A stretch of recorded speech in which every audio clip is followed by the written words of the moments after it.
My wife said, "You're overreacting, he's just a friend. Don't ruin this with your insecurities." I stayed quiet. The next weekend, she said she was going out with the same friend. That night, when she walked into the restaurant laughing with him, she didn't expect to see me sitting across the table from his wife. I'm 40 years old, married for 12 years to a woman I thought I knew inside and out. Her name's Lauren. We met in our late 20s, got married fast, built what I genuinely believed was a solid life together. No kids.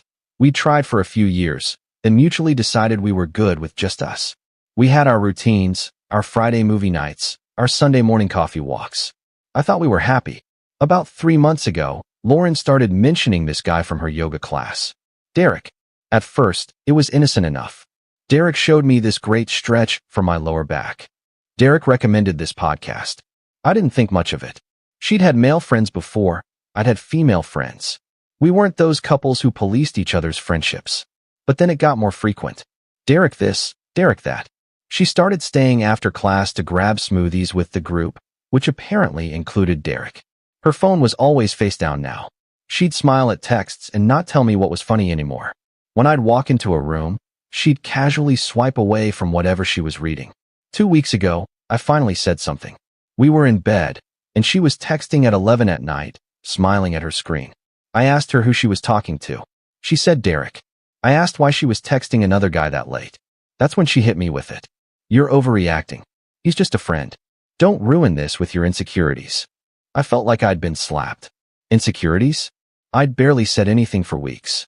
I'd been the understanding husband, the guy who didn't want to be controlling or jealous. And now I was insecure? I didn't respond. I just turned over and stared at the wall. She kept texting for another 20 minutes before going to sleep. I didn't sleep at all. The next day, I did what any suspicious husband would do. I started paying closer attention. I checked our phone bill online. Hundreds of texts between them over the past month. Calls too, some lasting 40 minutes, an hour. All during times I was at work or she claimed to be running errands. I didn't confront her. Not yet. I needed to know more.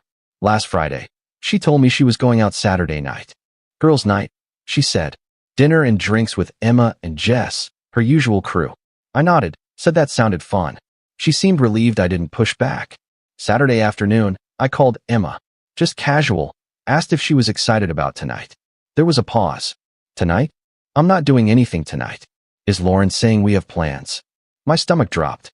I played it off, said I must have gotten my days mixed up, hung up quickly. So she'd lied. Outright lied. I spent the next hour thinking. I could have confronted her right then, but something told me to wait, to see how far she'd actually go. So I did something I'm not particularly proud of, but also don't regret. I followed her. She left the house at 7, dressed nicer than she'd dressed for me in months. Tight jeans, a black top that showed off her shoulders, heels. She told me not to wait up, kissed me on the cheek like nothing was wrong, and walked out. I waited 5 minutes, then got in my car and followed at a distance. She drove to an upscale Italian place downtown, the kind we used to go to for anniversaries. I watched her park, check her makeup in the rearview mirror, then walk inside. I sat in my car for 10 minutes, debating what to do. Then I saw him walk in. Tall, fit, probably mid-30s. He had that yoga instructor look, man bun, expensive athleisure, confident stride. Derek. I felt sick, but I still didn't move. I needed proof, something concrete. So I sat there like an idiot, watching through the window as they got seated at a corner table. I could see them laughing, leaning in close. She touched his hand across the table. That's when my phone buzzed. A text from a number I didn't recognize. Is your wife Lauren? Blonde, about 5 feet 6 inches, drives a silver Accord. I stared at the message, my heart pounding. I typed back. Yes. Who is this? My name is Vanessa. I think our spouses are having dinner together right now. I'm Derek's wife. I almost dropped my phone. I called the number immediately. A woman answered on the first ring. Where are you? I asked. Parked across the street from Marino's. You. Same. Want to go inside? I hesitated for maybe 2 seconds. Yeah. Let's go. We met on the sidewalk in front of the restaurant. Vanessa was pretty, looked tired, like she'd been crying recently. We didn't exchange pleasantries. We just walked in together. The hostess greeted us, and I said we were meeting someone. I scanned the room and spotted them immediately. Back corner, candlelit table, Derek's hand covering Lauren's. There. I said to Vanessa. We walked straight over. They didn't see us until we were standing right next to their table. Lauren looked up first, and the color drained from her face so fast I thought she might pass out. Hey, honey, I said calmly. Funny running into you here. Derek turned, saw Vanessa, and his expression went from confusion to pure panic in about half a second. Babe, he started. Don't. Vanessa cut him off. Her voice was shaking but firm. Just don't. Lauren was frozen, mouth slightly open, looking between me and Vanessa like she couldn't process what was happening. So, I continued, pulling out a chair and sitting down at their table. Vanessa did the same. Girls' night, huh? With Emma and Jess. Mark, I can explain. I called Emma, I said. Yesterday. She had no idea what I was talking about. Derek tried to stand up. Look, man, this isn't. Sit down, Vanessa said coldly. You're going to sit there and listen. He sat. The table next to us had gone quiet, clearly listening. I didn't care anymore. How long? Vanessa asked, looking at Derek. He didn't answer. How long? She repeated louder. 2 months, Lauren whispered. I laughed. Actually laughed.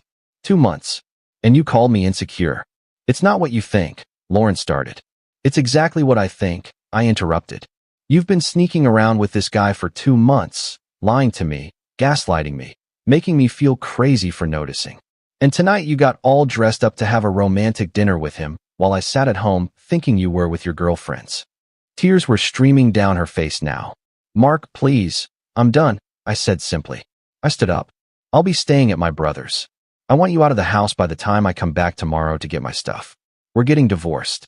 Vanessa stood too. She looked at Derek with this heartbroken fury that made my chest ache. I'm pregnant, she said. 10 weeks. I was going to tell you tonight. Derek's face went white. Lauren covered her mouth with her hand. Vanessa pulled off her wedding ring and dropped it into Derek's water glass. Don't come home. We walked out together, leaving them sitting there in stunned silence. The whole restaurant was staring.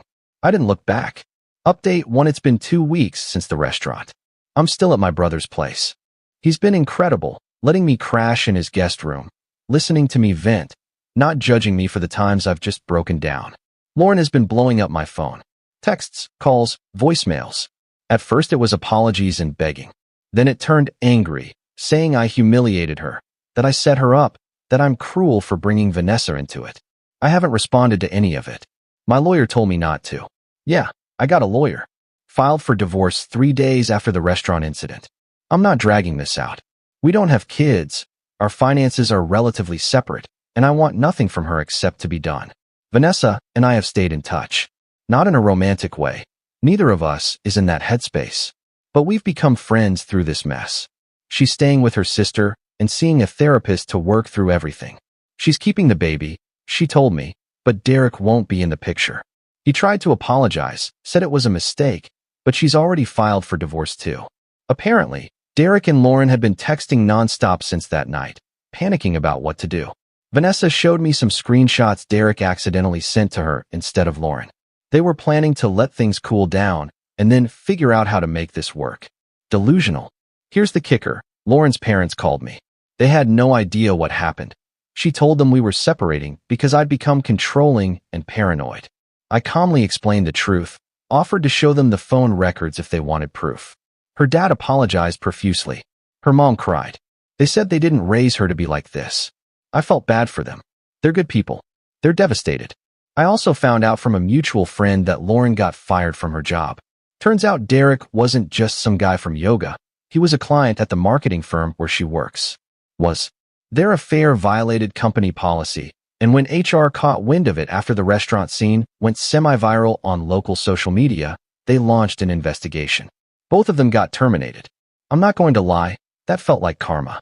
Update 2. It's been a month now. The divorce is moving forward smoothly. Lauren finally stopped trying to contact me after my lawyer sent a cease and desist letter. She moved in with Derek, apparently. I heard through the grapevine that his divorce with Vanessa is getting messy because of the baby, but I'm staying out of it. Vanessa had her first ultrasound last week. She sent me a picture of the sonogram, said she's feeling cautiously optimistic. I told her I'm proud of her for staying strong. She's an incredible person, honestly. Derek's an idiot for throwing that away. I've started going to therapy myself. My brother suggested it, Said I needed to process everything before I just buried it and pretended I was fine. He was right. I've been talking through a lot. Not just the affair, but the marriage in general. My therapist asked me when I last felt truly happy with Lauren, and I realized it had been years. We'd been coasting, going through the motions. Maybe she felt it too and just dealt with it in the worst way possible. I don't forgive her. I probably never will. But I'm starting to see that the end of this marriage isn't just because of her cheating. It's because we stopped being partners a long time ago. I've also been reconnecting with old friends, picking up hobbies I'd dropped. I forgot how much I liked hiking. Went on a trail last weekend with my brother and felt more at peace than I have in months. Final update, 3 months post-restaurant. Divorce is finalized. I'm officially single. Lauren tried reaching out one last time through a mutual friend, saying she wanted closure. I declined. I don't owe her that. She made her choices, and now she's living with them. Derek and Lauren are still together, from what I hear, but it's not going well. Turns out building a relationship on lies and betrayal doesn't create a solid foundation. Shocking. Vanessa's doing great. She's halfway through her pregnancy now, glowing and excited. We still text occasionally, mostly just checking in.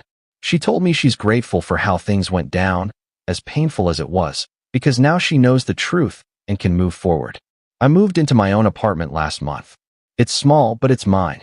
I'm sleeping better than I have in years. Looking back, the signs were all there. I just didn't want to see them. But I'm glad I trusted my gut in the end. I'm glad I didn't let her gaslight me into thinking I was crazy. And I'm especially glad I walked into that restaurant. I'm not dating yet. I'm not ready.